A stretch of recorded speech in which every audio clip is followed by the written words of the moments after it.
Queridos irmãos, encarnados e desencarnados, que a paz do Mestre Jesus esteja conosco, com todos nós.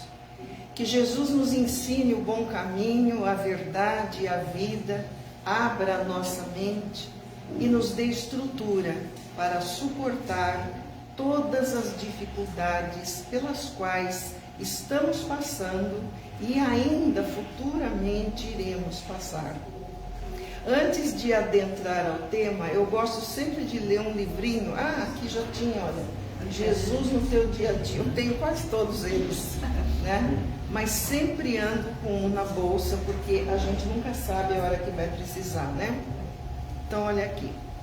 Lição 26. Senhor, eu tenho tanta ânsia de te encontrar, de conversar contigo, dizer o que penso e o que sofro. Por isso, ensina-me a te ver em todos os instantes dos meus dias, na primeira face que eu encontrar no caminho, no primeiro olhar que me for dirigido, na primeira voz que eu escutar, no primeiro aperto de mão, no vento que me toca de leve, na água cristalina que me serve, no sol que beija o meu rosto, na beleza da noite silenciosa e amiga, pois só tu és a minha paz.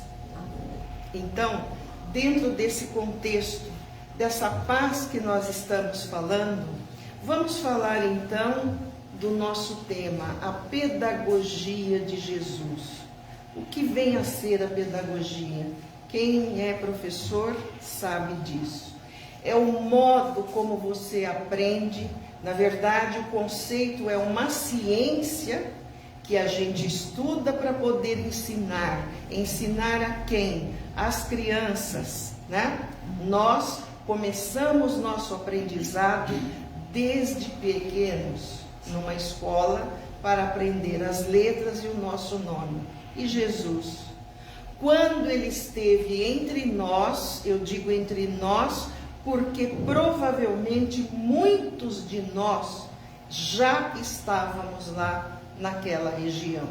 Vocês sabem que foi uma época muito difícil, o mundo de cabeça para baixo, Roma mandava no mundo, né? E era uma situação muito difícil. Eles não tinham esclarecimento, seguiam a lei de Moisés. Moisés já tinha ido embora, fez a parte dele, e o que ocorreu? O mundo continuava ainda em ebulição. Aí o nosso próprio governador planetário, que é Jesus, né, disse: agora eu vou descer. E muitos dos trabalhadores que estavam com ele disse: mas mestre, como que o senhor vai? Não vai dar certo. Ele falou: não, agora eu vou. Eu já estou me preparando. Jesus se preparou há muitos e muitos e muitos anos. Pra vocês terem ideia, a luz dele é de uma intensidade que para ele poder reencarnar como filho de Maria, essa luz teve que diminuir. Então era o preparo que ele precisava. Por quê? Porque ele tomou a forma humana, a mesma que nós temos. Corpo físico, espírito, e todas as dores que nós sentimos na pele, ele também sentiu. Então vocês sabem que quando se aproximava o momento da crucificação, ele teve medo. Jesus chorou. Jesus pediu ao Pai que afastasse aquele cálice amargo dele. Por quê? Ele estava na carne e ele veio com a pedagogia do amor. Jesus queria que nós nos amássemos todos, perdoássemos uns aos outros, que olhasse por aquele que tem necessidade. Por que as pessoas nascem com necessidade? Por que será? Porque Deus é ruim? Deus faz um rico, um pobre, um rico, um pobre? Não. Todas as coisas que nos acontecem, nós escolhemos, vocês sabem disso, quem estuda a doutrina, quem estuda Kardec, o livro dos Espíritos, nós vamos entender e conhecer por que dos nossos sofrimentos. Nossos sofrimentos do passado, que graças a Deus, nossa maldade, nosso ego, nosso orgulho, e graças a Deus a gente não lembra. Imagine se nós lembrássemos daquilo que fomos, daquilo que fizemos, as pessoas que nós ofendemos ou até matamos, tiramos a vida. Imagine se nós conseguiríamos hoje viver na Terra. Em nenhum momento. E Jesus veio ensinar que, dentro dessa pedagogia, ele falou dos 10 mandamentos que Moisés deixou para vocês. Se seguirem apenas 2, vocês farão todo o resto. Amar a Deus de todo o teu entendimento, de toda a tua alma, de toda a sua compreensão, de todo o respeito ao Pai maior. E o outro, e ao próximo, como a ti mesmo. Fazei ao outro o que você gostaria que eles vos fizessem. Porque quando nós seguimos o segundo, nós não temos tempo para ter inveja, nós não temos tempo para futrica, falar da vida alheia, levar as coisas adiante, fazer estardalhaço, né, com a vida alheia. A gente precisa tomar muito cuidado quando alguém vem nos contar alguma coisa. Estamos caindo na tentação de ouvir e de espalhar aquilo que nós não vimos. Então, quando alguém fala, fulano é ruim, fulano fez isso, fulano fez aquilo, a gente tem que perguntar assim: você estava lá? Você viu? Eu vi? Não, eu não vi, então eu não quero saber. Não quero saber da vida alheia. Cada um toma conta de si. Então, quando nós refutamos esse tipo de coisa, nós estamos atendendo ao mandamento de Jesus. Então, nós não temos tempo. Agora eu preciso ver se eu vou... O meu vizinho comprou um carro. Eu preciso comprar também. Meu vizinho falou que vai viajar. Nossa, eu também preciso viajar. Tem gente que é assim. Infelizmente, é a doença da cabeça, a doença da alma. Tudo que um faz, todo mundo tem que fazer. Essa coisa de... Como é que fala? Eu não sei o nome. Esse povo que faz essas... No celular, essas gravações que chamam... Postagem, Isso. Como que eles chamam? Influência? Isso daí. Então, veja só. Então, quer dizer que precisa de alguém para apresentar, fazer... É influencer, né, que fala? Sim. Gente, na minha época, influencer era meu pai e minha mãe. E eu tinha que respeitar o professor na escola. E Jesus. Então, os pais, a família, hoje, precisam muito falar sobre Jesus em casa. Quando o nosso irmão falou sobre o Evangelho, é de uma necessidade tremenda que façamos o Evangelho uma vez por semana, no lar. Por quê?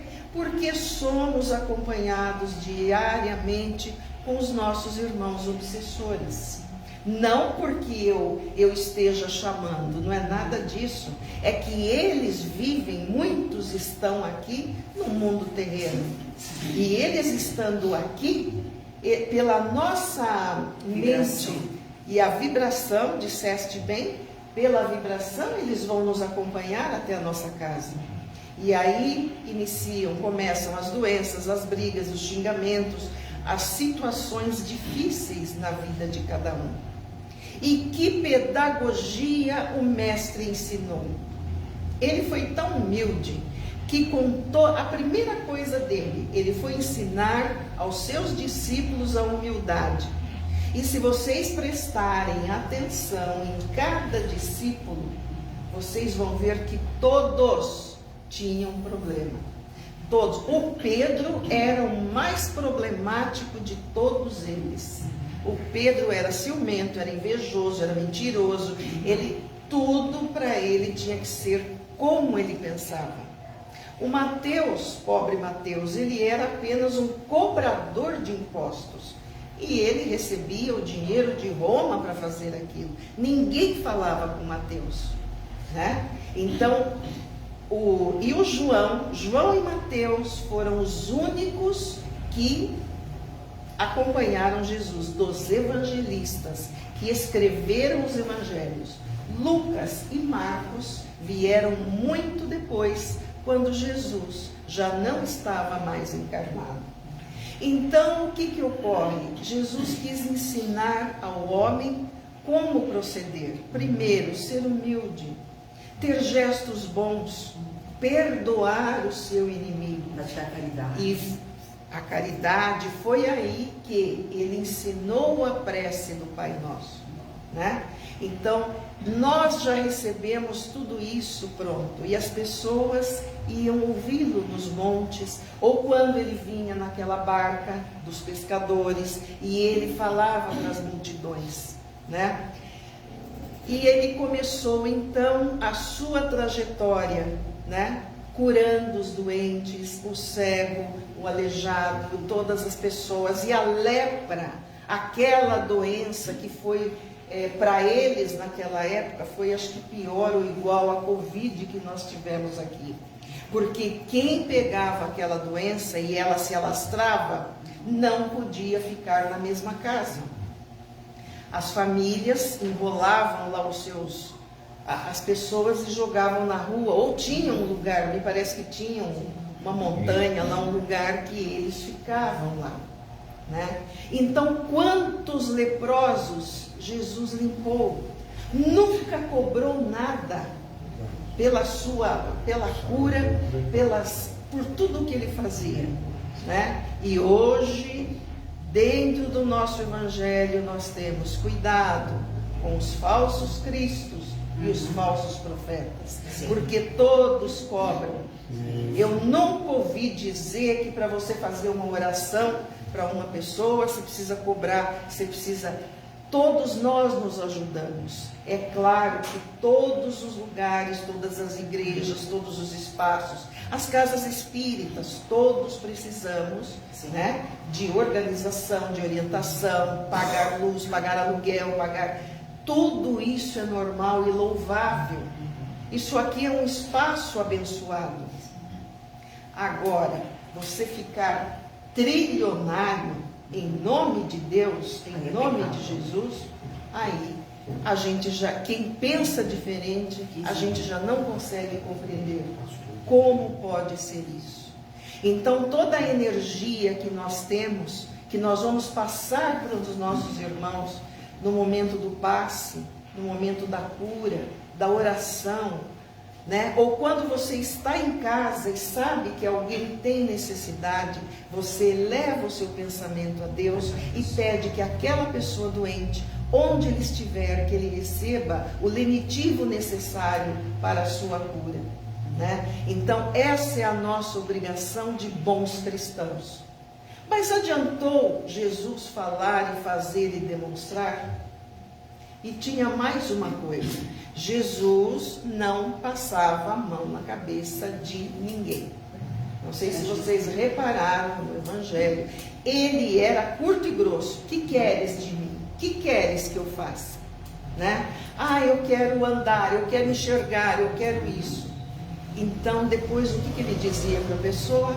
Vá em paz, tua fé te curou. Né? Era sempre assim que ele fazia. Quando as pessoas tinham fome, o que ele dizia? Dele de comer e de beber, né? Mas ensine-o a pescar. O que significa isso? Não é para você tratar a vida inteira daquela pessoa, dando comidinha na boca todas as vezes. É para que a gente dê na necessidade e que a gente ajude ele a se erguer. Que ele arrume um trabalho, que ele seja digno, né? Porque o trabalho, gente, dignifica o homem. O nosso nome é uma coisa maravilhosa, você saber que você pode pagar suas contas, né? Que você pode ter o que comer na sua casa. e ajudar o outro ainda, quando a gente tem dignidade do trabalho, quando você recebe aquilo que é seu, por direito e honestamente. E o que é errado? O que é pecado? É quando alguém diz assim, está sobrando aqui, vou pegar para mim, está sobrando ali, divide com vocês, está sobrando não sei aonde, isso não. Isso não. E o mundo hoje que nós vivemos, ele está assim, todo contaminado novamente. Por isso estamos passando pelo período da regeneração, como dizia Divaldo e tantos outros, né? Tantos outros palestrantes espíritas. Por que nós estamos de novo nessa situação? Porque o homem não aprendeu a amar, não aprendeu a perdoar, não aprendeu a ter paciência, né? Mansuetude com aquele que é difícil. E quem é o nosso próximo, mais próximo que você tropeça nele? É alguém da nossa família. Todas as famílias têm problemas, todas as famílias têm dificuldade de convivência, é entre pais e filhos, marido e mulher, sogro, sogra, cunhado, primo. Quando um casal resolve casar ou morar junto, qualquer coisa, eles não estão sozinhos, não estão. Vem de um lado uma leva, vem de outra leva, porque é a família de um e a família do outro. E aí começam as encrencas, né? Então um não tem paciência com o outro. Ah, se a sua família vem, a minha também vem, e eu não quero isso e não quero aquilo, e começam as discussões em casa. E quem adora discussões? Os obsessores, todos aqueles que estão obsidiados, que não sabem, alguns, gente, nem sabe que perderam o corpo físico, porque é tão igual, mas tão igual, segundo o livro dos Espíritos, que a gente se sente vivo. Você pega, mas eu estou vivo, mas eu estou vivo. É lógico que você está vivo, seu corpo físico fica, mas o seu corpo perispiritual vai, né? E aí, quando você não aceita a ajuda de ninguém, quando você não foi orientado aqui ainda nesta vida, quando você se afastou de Deus e não quis nem saber o que ia acontecer no futuro, tem aqueles ainda que falam assim, eu não acredito em Deus, porque se Deus existisse, não teria tanta miséria, tanta morte, tanta desgraça, tanto isso, tanto aquilo. Ora, mas quem é o causador de tudo isso? Por acaso é Deus? Não, é o próprio homem. Não é o homem que inventa, não é o homem que descobre, não é o homem que faz e acontece. Deus nos deu a inteligência, nos deu o instinto, para que a gente, através do instinto, soubesse se defender, através da inteligência, fosse buscar trabalho, comida e todas as coisas de que necessitamos. Através da inteligência, nós conseguimos fazer milhares de coisas. Mas o que é que o homem, o humano, faz? Se ele tem um espaço, ele vai destruir, ele vai desmatar, ele vai destruir tudo aquilo para fazer concreto. Se ele faz alguma coisa para ir para o espaço, como a gente sabe, o espaço sideral está cheio de lixo. Ah, uma nave, um não sei o que, e vai jogando, e vai jogando, e vai jogando. Entendeu? Então, é o homem causador dos seus infortúnios. E quando vem aquela chuva que leva tudo, e vai levando casa, e vai levando tudo, que nós já passamos por isso, Rio Grande do Sul passou por isso, outros países e lugares já passaram por isso. A culpa é de quem? É de Deus? Não, é do próprio homem. Existe aquela frase de Jesus, orai e vigiai. Você vai construir uma casa em cima do morro, em cima do pico de uma árvore, construa a sua casa, Jesus dizia, sobre a rocha, porque se advier uma tempestade, se o mar se levantar, tua casa não cai. Mas se você construir a sua casa na areia, o que vai acontecer? No primeiro vento, na primeira chuva, ela vai cair. Então, são coisas básicas que nós deveríamos prestar atenção. Aquele que se diz filho de Deus, que adora Deus, que adora Jesus, né? Maria, sua mãe, que foi aquele espírito maravilhoso, uma menina praticamente, que disse sim ao anjo de Deus. Sim, ela daria a luz e criaria o Filho de Deus, né? Mas nós não pensamos assim. Hoje, diante de todas as coisas que passamos, a gente pensa assim: não, agora a humanidade vai ficar boa, agora a gente vai melhorar. Lembra do Covid? A gente pensava assim, depois do Covid, nossa, a terra vai ficar, a terra piorou, inclusive no momento da pandemia.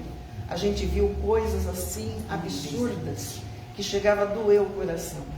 Então não adianta, sofre e não sabe como sair daquele sofrimento. Nesta pedagogia de Jesus, ele curou tantos. Vocês sabem a história dos 10 leprosos? Ele curou andando pelos caminhos, ele curou, limpou, né? É a palavra que diz, limpou os 10. Quantos voltaram para agradecer? 1. E não é assim aqui? Às vezes você pode ajudar uma pessoa durante 30 anos.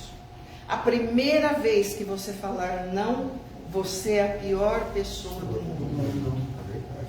Então, gente, às vezes a gente fala assim, eu, por exemplo, adoro, eu amo os animais, todos, sem exceção. E eu fico tão triste, tão revoltada, quando eu vejo anúncios de pessoas que têm posses, pessoas ricas, que vão para a África. Vocês sabiam que na África existem fazendas, hotéis que pegam um animalzinho, criam para depois os magnatas chegarem lá e ir caçar? Não é triste isso? Porque no livro de Kardec a gente aprende quem são os seres orgânicos: o homem, o animal racional e os animais irracionais. E às vezes a gente tem dúvida. Eu tenho dúvida. Quer dizer que o animal é irracional, mas ele não entra na sua casa para te assaltar, né? Ele não envenena você, ele não ataca você se você não invadir o espaço dele, né? Então, gente, eu estou dentro do horário? Mais 5 minutinhos? Então, eu queria contar uma história. Tem uma história que diz assim: uma mulher muito rica, milionária, ela queria fazer este passeio. Um passeio idiota que eu acho, você ir até a África para se hospedar numa fazenda dessa, para você matar elefantes. Aí o que ela fez? Ela estava com todo aquele pessoal e ela matou um elefantinho. E a mãe elefanta, ela veio como uma bala em cima do carro que eles estavam. Mas como que ela sabia quem tinha feito aquilo? Interessante que ela virou o veículo e ela pisoteou na pessoa que atirou. Ninguém conseguia deter essa elefanta, né? E aí foi a muito custo, eles dão aquele tiro de tranquilizante para a elefanta melhorar. Tá. Então foram levar o corpo da mulher até a cidade e tal, para poder encaminhar para o lugar de onde ela saiu. Ela saiu de lá, de algum lugar, e veio para a África para fazer isso, né?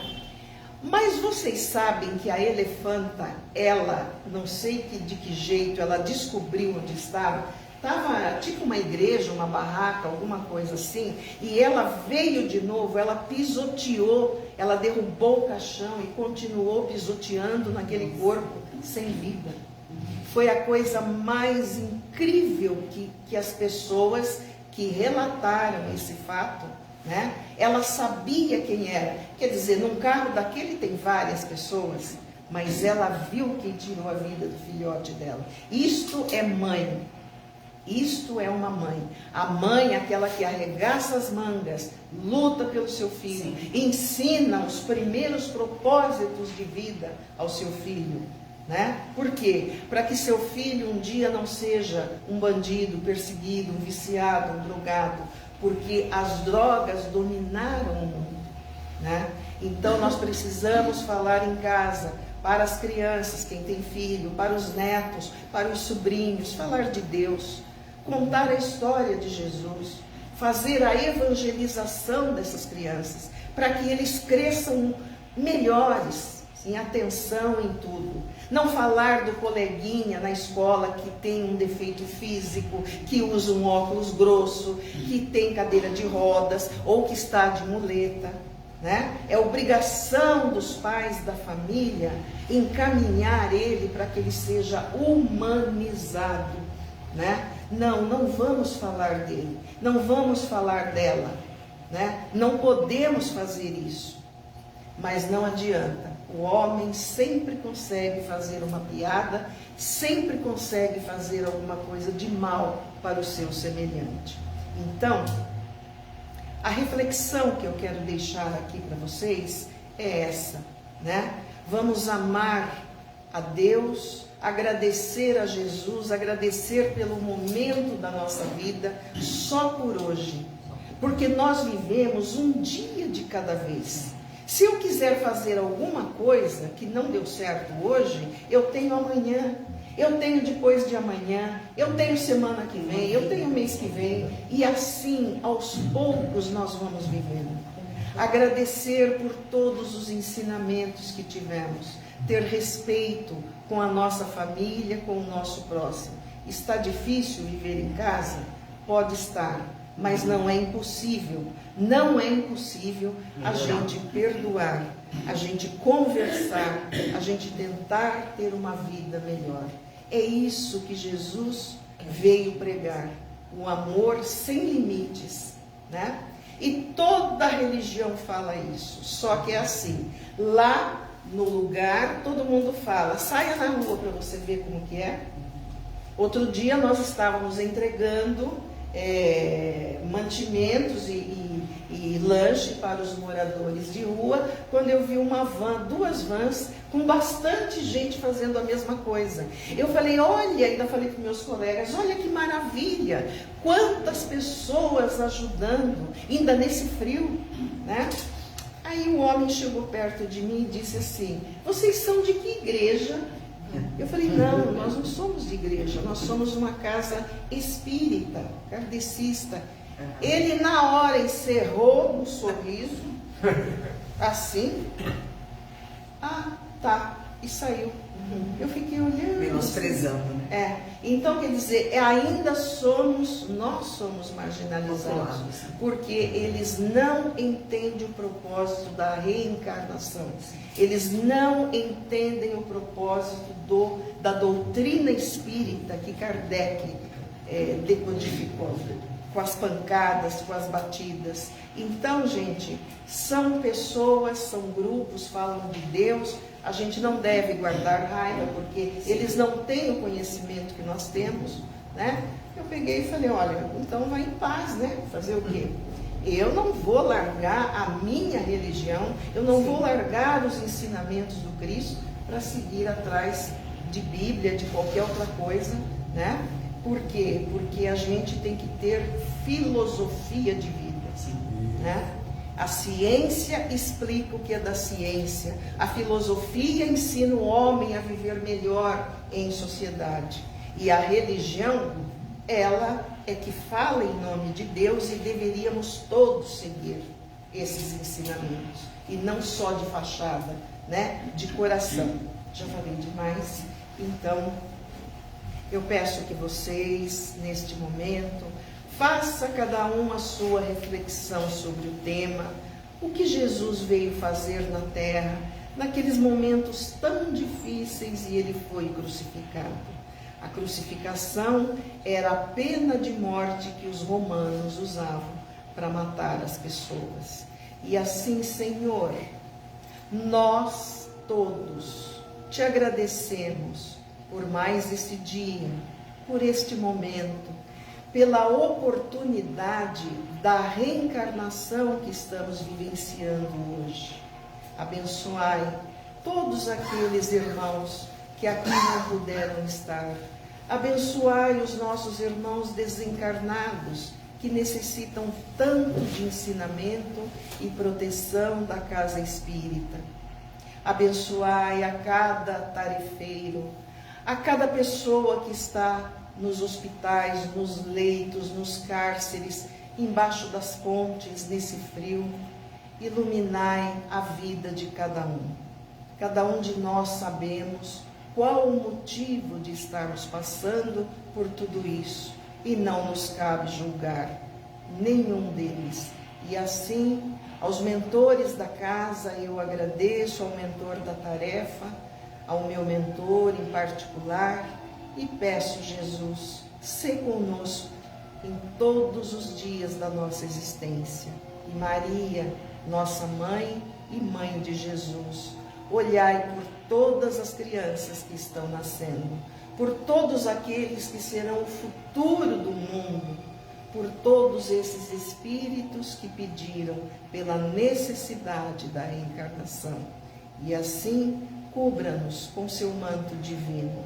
Que Jesus envolva e abençoe os nossos corações com os desencarnados também. Que assim seja, graças a Deus.